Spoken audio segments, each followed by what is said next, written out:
populer yang bahas tentang akal.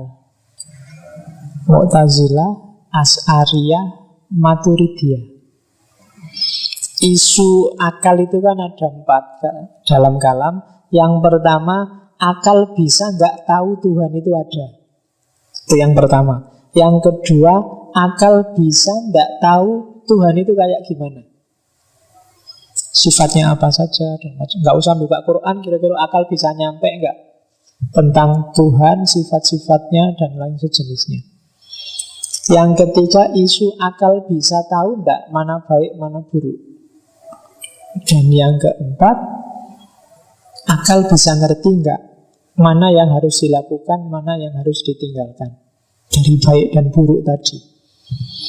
Itu kalau diringkes pendapatnya itu. Kalau Mu'tazilah, akal bisa semua. Akal bisa kok tahu Tuhan itu ada, gampang.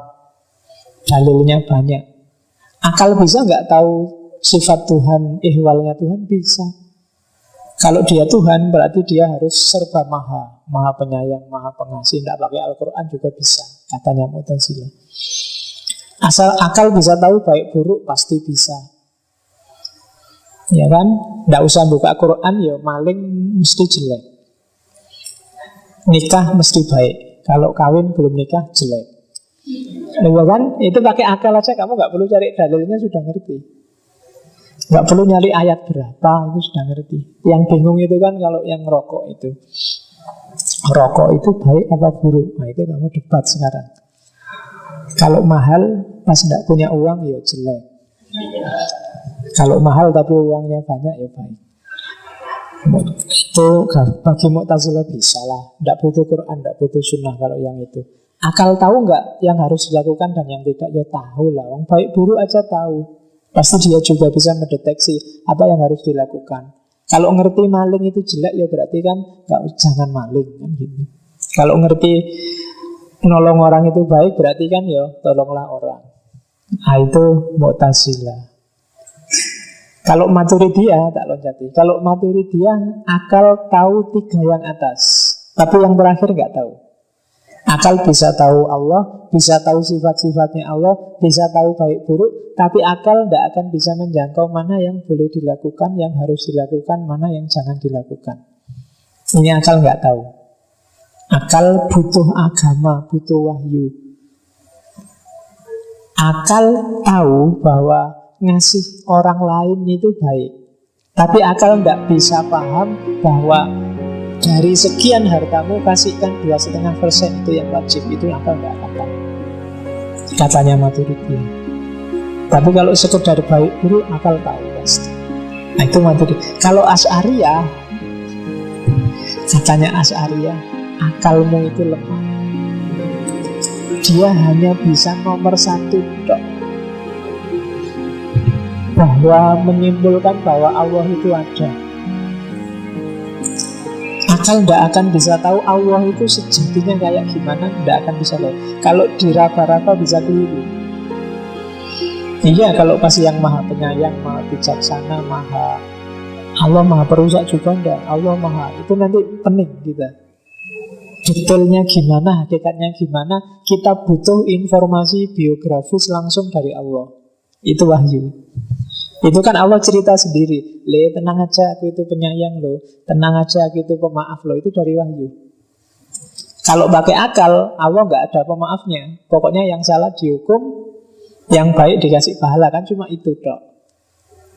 Katanya Imam Asy'ari, akalmu terbatas, jadi tidak akan mampu. Terus baik buruk juga begitu.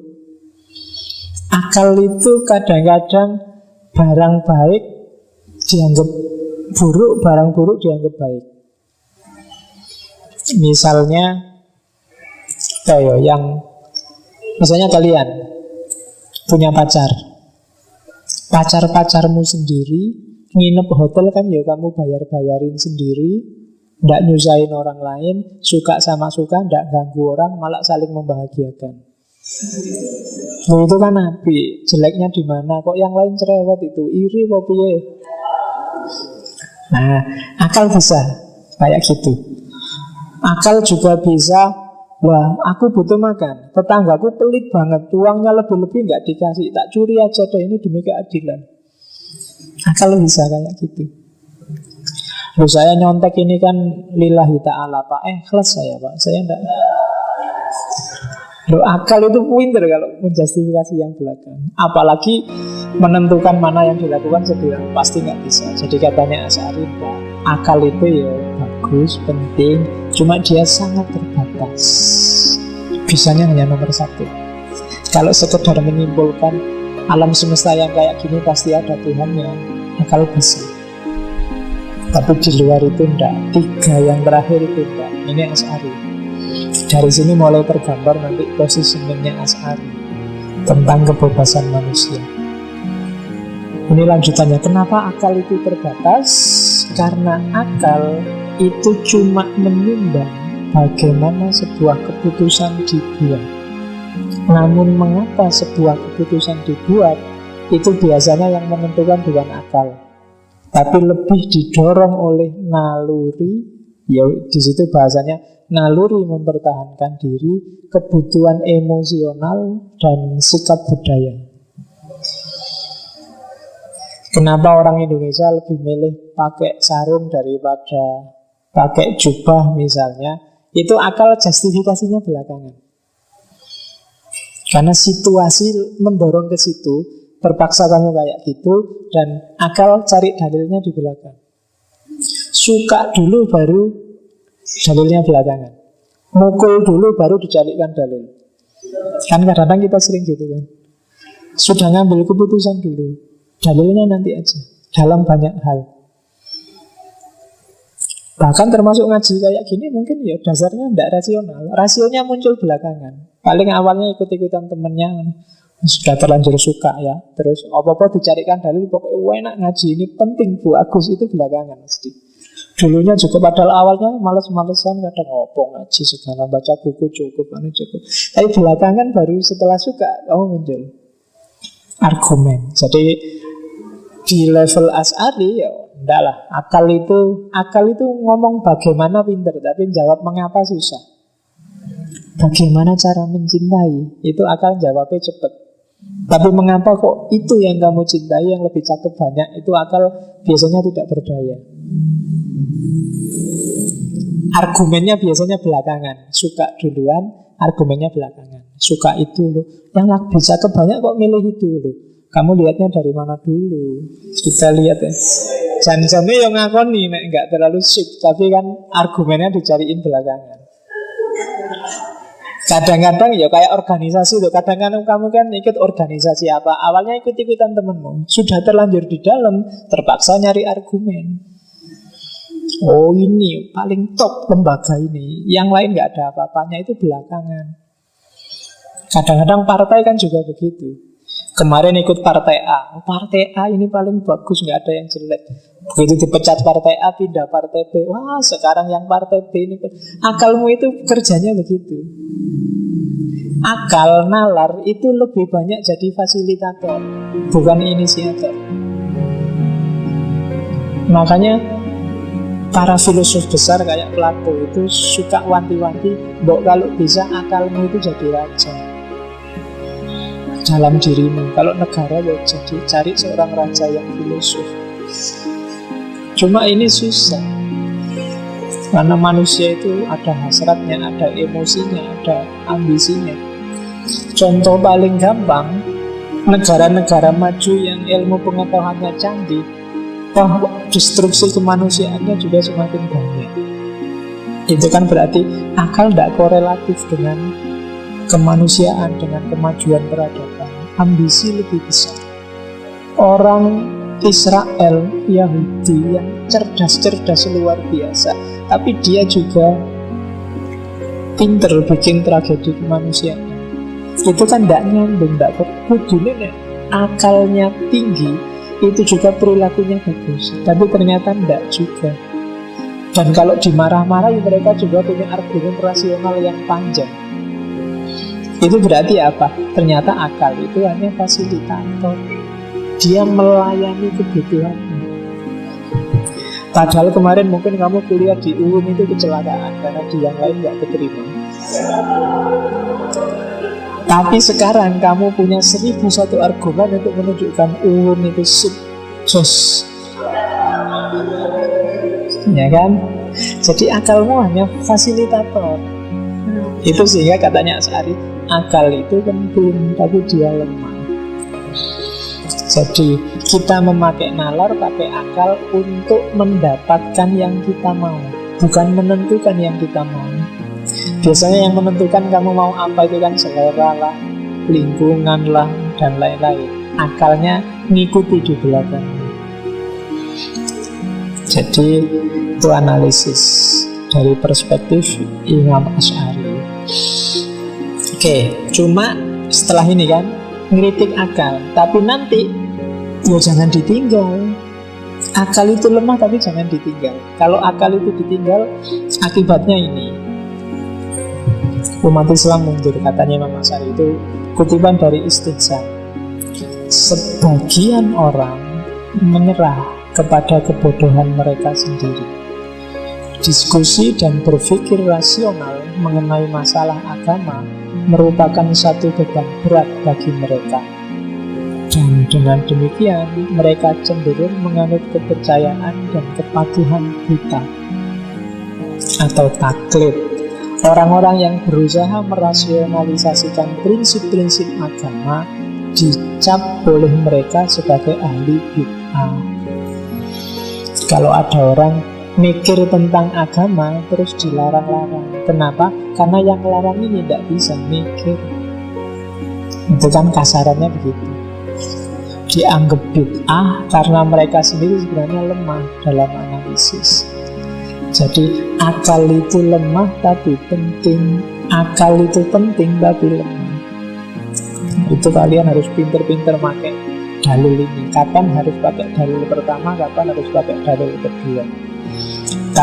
Katanya Imam Asy'ari, coba dicek.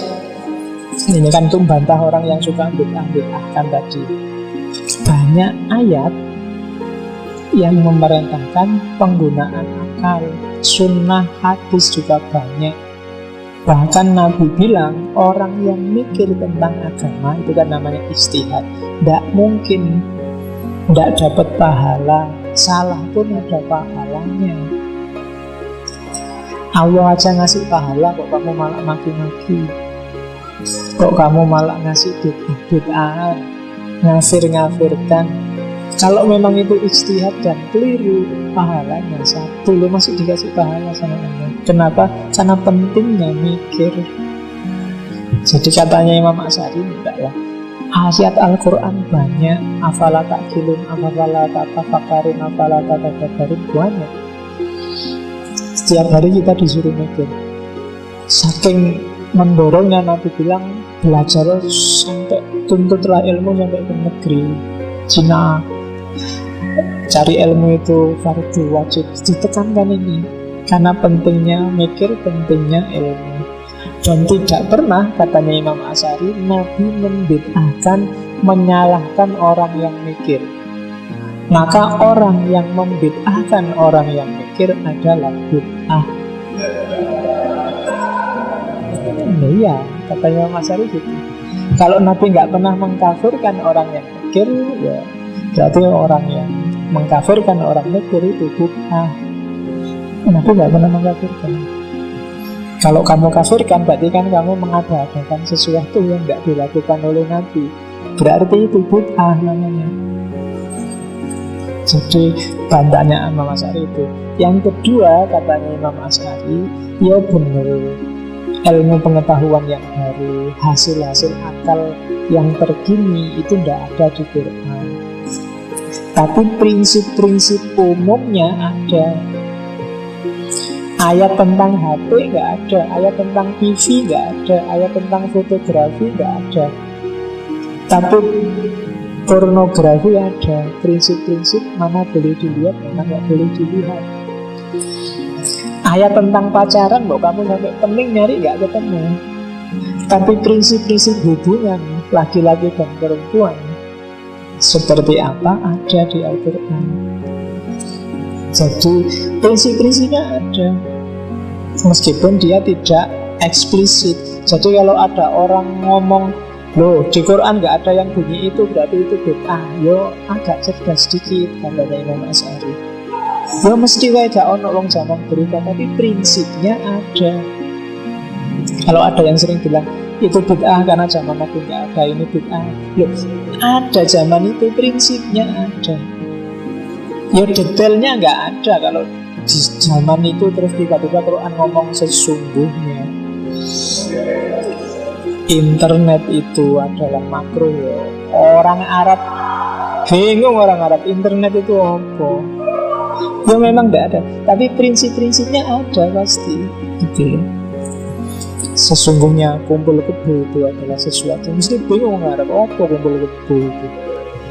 Tapi prinsipnya ada, jadi harus cerdas.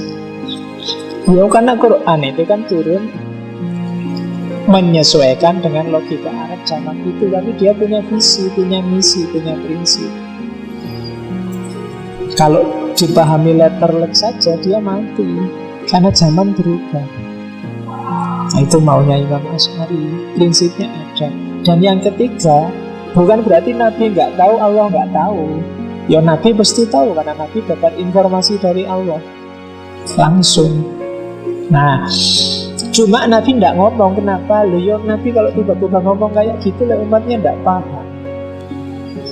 Kalau Nabi tiba-tiba ngomong, wahai umatku, ingat-ingatlah bahwa Facebook itu bingung.